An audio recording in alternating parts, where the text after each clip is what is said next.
Ada sebahagian orang tanya, Ustaz, saya duk ikut YouTube yang Abu Anah mengajar dalam internet. Saya Alhamdulillah, bila saya mengajar, anak rakam. Berpuluh kitab dah khatam.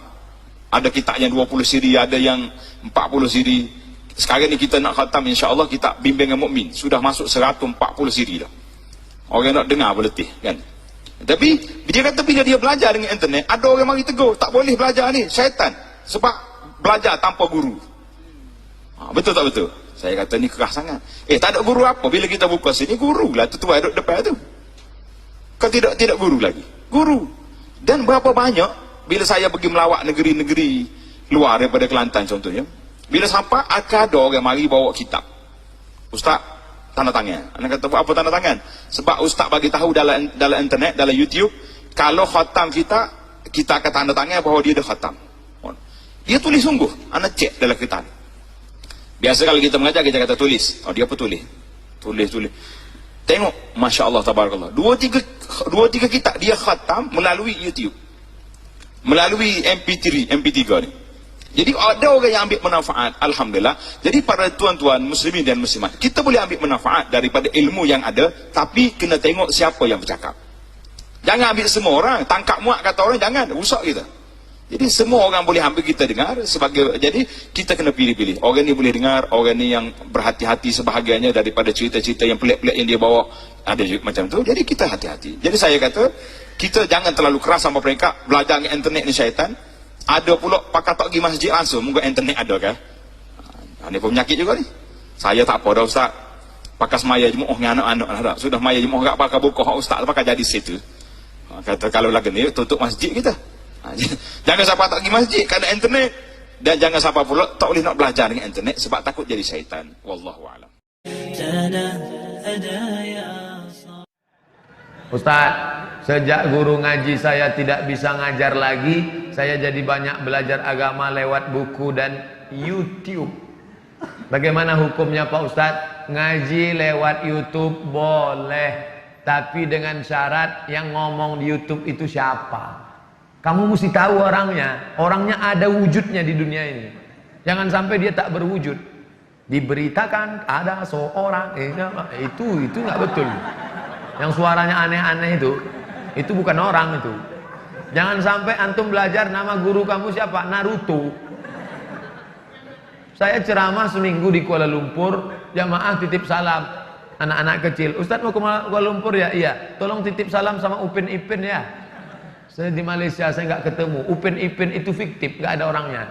Jadi kalau belajar sama siapa? Sama Ustadz Somad. Ustadz itu ada wujudnya, ada. Ini orangnya, ini nomor HP-nya. Kalau nggak paham bisa ditanyakan. Ustadz dalam ceramah Ustadz yang judulnya ini saya nggak paham artinya apa. Kalau begitu modelnya bisa.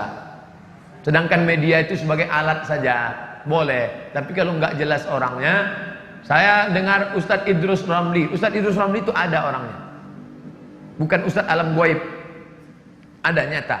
Sama Ustadz Ade Hidayat ada orangnya. Sama Ustadz Fulan ada. Boleh nanya. Apa pendapat doktor mengenai individu yang belajar melalui YouTube atau Google? Orang yang mengaji agama di majlis agama secara langsung ni ada kelebihan. Sebab Nabi SAW sebut, man salaka tariqan yaltamisu fihi ilm, sahalallahu lahu tariqan ilal jannah. Wa innal malaikata la tada'u ajnihatahum alaih ala talibil ilm ridham bima yasna. Siapa yang merentas sebuah jalan nak cari ilmu, Allah Ta'ala akan mudahkan jalannya ke syurga. Dan malaikat akan memayungkan sayapnya ke atas penuntut ilmu, kerana redha dengan apa yang dilakukan oleh penuntut ilmu. Maksudnya malaikat akan menaungi orang yang duduk dalam majlis ilmu ni dengan sayap dia dan mendoakan orang yang berada dalam majlis ilmu ni. Maka sebab itu ada satu hadis dalam Sahih Bukhari, malaikat ni, inna lillahi malaikatan sayyaratan yattabi'una majalisal zikir. Bagi Allah ni ada malaikat-malaikat yang berjalan di muka bumi, yang mengembara di dunia ni, nak cari orang yang duduk dalam majlis zikir. Majlis zikir ni majlis ilmu lah. Majlis yang disebut padanya halal dan haram, yang disebut padanya ayat-ayat Al-Quran. Maka bila mereka berjumpa dengan ahli-ahli majlis ilmu ni, bila sampai ke Allah nanti, Allah Ta'ala akan tanya kepada malaikat ni, Apa yang kamu nampak mereka buat?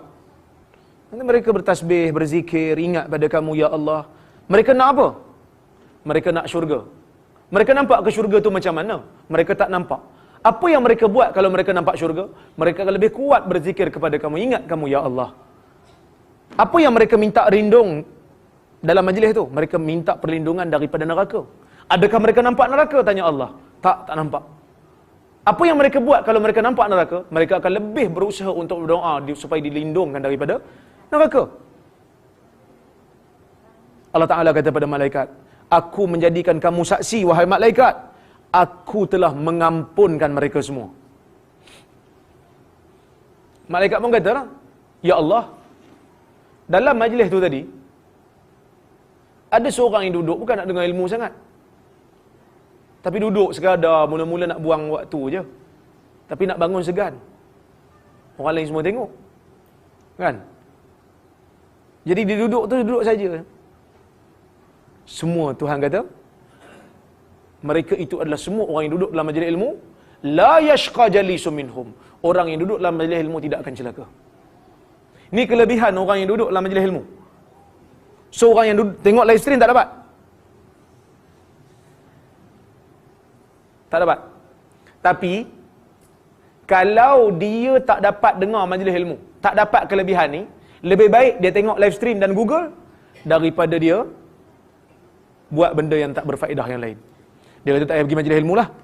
Daripada saya tak ada buat apa-apa, lebih baik saya pergi tengok melodi. Contohnya. Baiklah tengok live stream kuliah ilmu, lebih baik pada tengok melodi yang gosip aja tu. Contohnya. So dia ada tingkatan yang paling tinggi duduk dalam majlis ilmu. Tak dapat duduk dalam majlis ilmu, tengoklah YouTube ke live stream ke yang ilmu daripada tengok benda-benda yang tak berfaedah yang lain. So kalau tak dapat semua, jangan tinggal semualah. Ar-Rahman. Nah, ini bagaimana hukumnya mengambil ilmu dari lewat TV dakwah umpamanya. Para jemaah, Allah Jalla Jalaluhu Ar-Rahmanir Rahim telah memberikan berbagai fasilitas dan sarana kepada kita untuk berdakwah sekarang. Di antara sarana itu adalah televisi. Ana pernah berangkat ke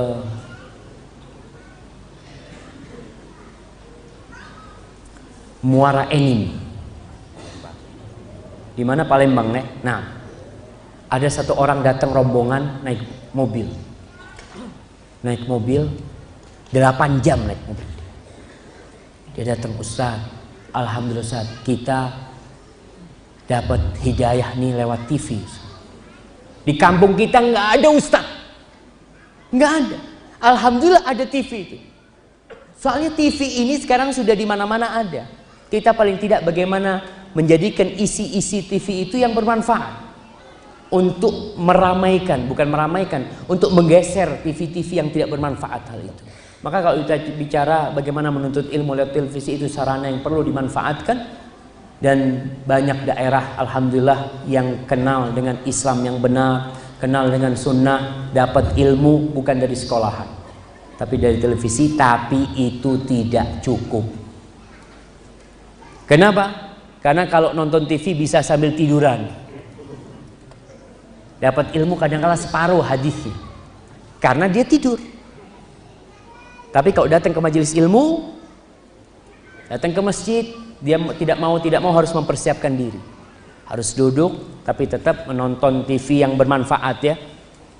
Itu kalau ada orang yang melarang, ya di kampung kita dulu ada Rojak TV kabel nih, umurnya cuma 2 minggu diputus karena ada orang-orang yang nggak suka. Tapi kita bersabar.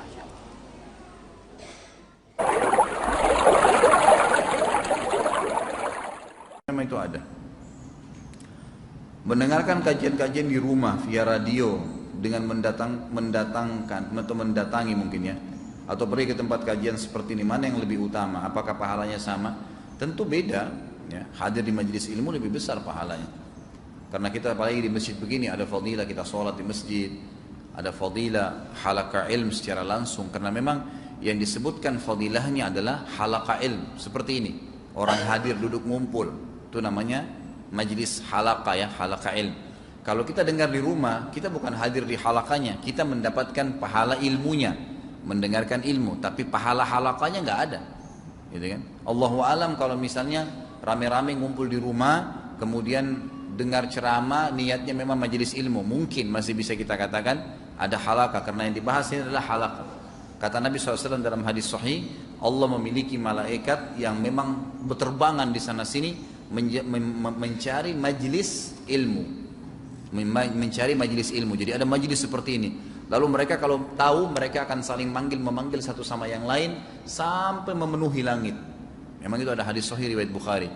Tapi itu adalah halaqah. Tentu pahala halaqah lebih besar daripada mendengar ilmu.